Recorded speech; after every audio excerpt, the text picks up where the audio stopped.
Greetings, Williams. I'm Andy, and I'm George, and welcome back to the Windmill full of corpses. More Epica. More Epica? More Epica. That actually includes the entire band name. More Epica. More Retrospect. Stop. Okay, that also includes the whole word. Okay, so... Serenade of Self-Destruction. A while back we checked out Design Your Universe from the Retrospect show, and that's a song we already knew, we just weren't that familiar with the live version, but this is a song we actually haven't heard, and it was a suggestion from not one, but two followers of ours, Kira or Kyra, I don't know, I'm gonna say Kyra Shadow, and Laura Anderson, so we obviously had to do it. Okay, so this is a 10-minute song. We seem to always aim for the longest songs with Epica. Link to the original video will be in the description below. Are you ready? No. Time for something more heavy. The next song I would like to dedicate to a dear friend of ours who passed away last year. He worked on several albums with us. His name was Simon Oberender.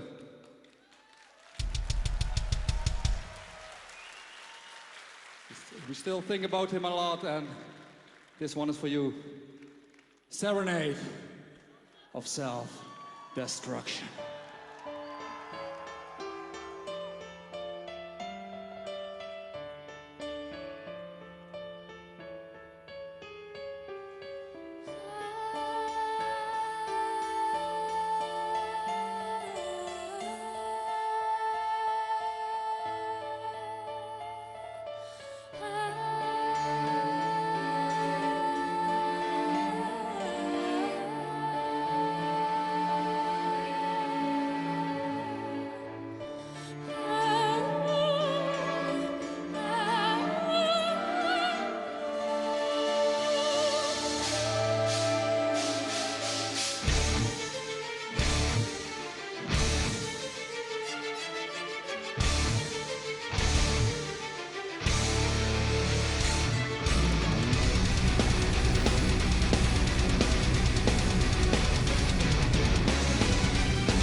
my god. There is so much happening. Okay, so first off, this song is really, really heavy. Yeah. It's really heavy, but it's just hypnotizing. Yeah. It's got that overlapping of this sort of serene layer of atmosphere on top of like a mountain of sound. Yeah, and it's like the way it started out so strange and haunting, and it just kind of gets you in this like eerie vibe. Mm-hmm.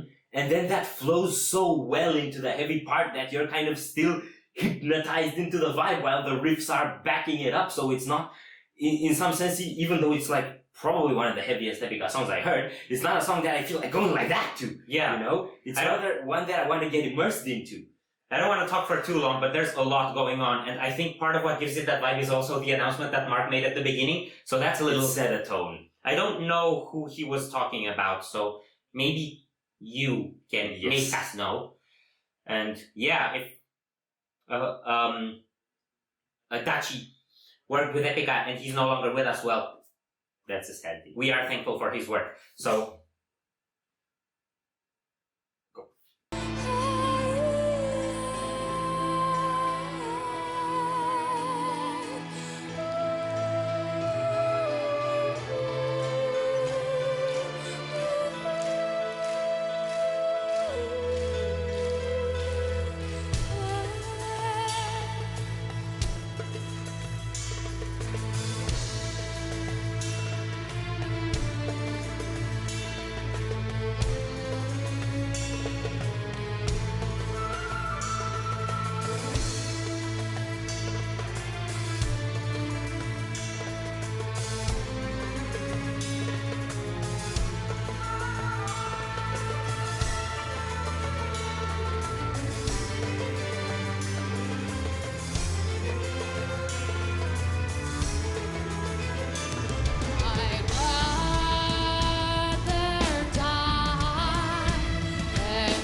This is the last song off of Requiem from the Indifferent, you told me, right? I think so. Heck of a way to end an album.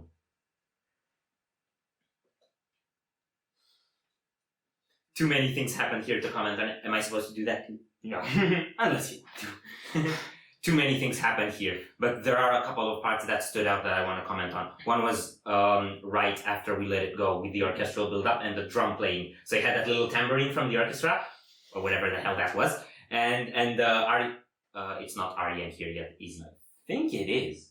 Anyway, their drummer, was doing just all sorts of cymbal play. I don't think he was hitting anything else than just cymbals and stuff. I don't know, but the percussion mix there was phenomenal. And the fact that it supported an almost all symphonic ensemble was perfect, because for a while there, before the metal started picking back in, we had like a phase where it was all just the orchestra coming through, and then Simone's, oh my god, probably one of the best operatic performances I've ever heard from her. Yeah, that was also brought in a bit of that theatrical feel. Yeah, and I think it's also one of the most diverse performances I've heard from her, because she had like these dramatic, gritty moments here and there, and grit isn't something you see often with Simone.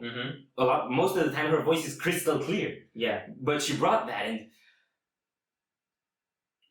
I don't know, it all flows into the mood of the song, I think. Because, well, losing someone is always, it's the hardest thing. And even if it's not like someone, I don't know, a family member, even if it's just someone you worked with, if you have history with them, it leaves a gap, I guess. And I think this is the best thing you can possibly fill that gap with, because it has a sad and mournful tone, but also kind of like accepting and almost like triumphant, like an homage to the I get that. to the human. So it's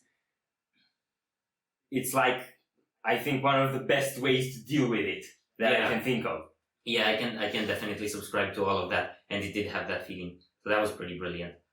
Back to the music, it was definitely one of their most dynamic songs I've heard, and they've had a lot of the more like galloping death metal-y riffs and a lot of progressive stuff and transitions, like in terms of drum transitions and stuff, especially on the first part. This is the richest song I've heard from Epica, and it's curious that they did that, so many dynamics on a song with such a deep emotional topic, because these things don't always work together. Yeah, and strangely, with all the dynamics, the song still kind of has this like overall tone of stillness. Yeah, I would say.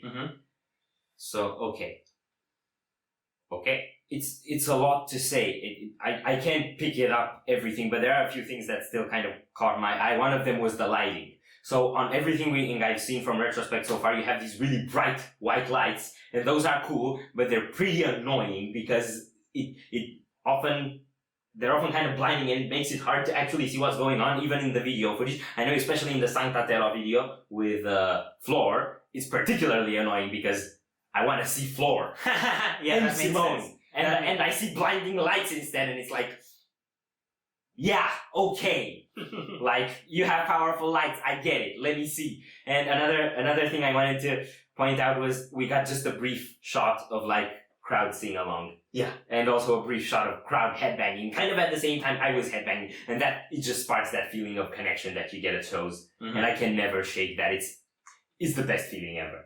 Cool. I think this was in Eindhoven. I think that's what Simone said. The Retrospect was in Eindhoven. Okay, so that was really cool. Okay. I'm not gonna say anything else because it's too much.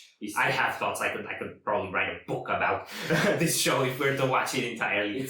I would have material to write a book, but I wouldn't do it because it wouldn't be that great. So, yeah. Link to the original video is below. Be sure to check it out. And I would recommend by now that you check out this whole show before us, so you let us know what other highlights we should check out from it. If you enjoyed our reaction, we greatly appreciate the likes and shares. And if you want to see more, don't forget to subscribe with bells on. Thank you very much for stopping by. We hope you enjoyed your stay, and we'd love to see you back at the Windmill very soon.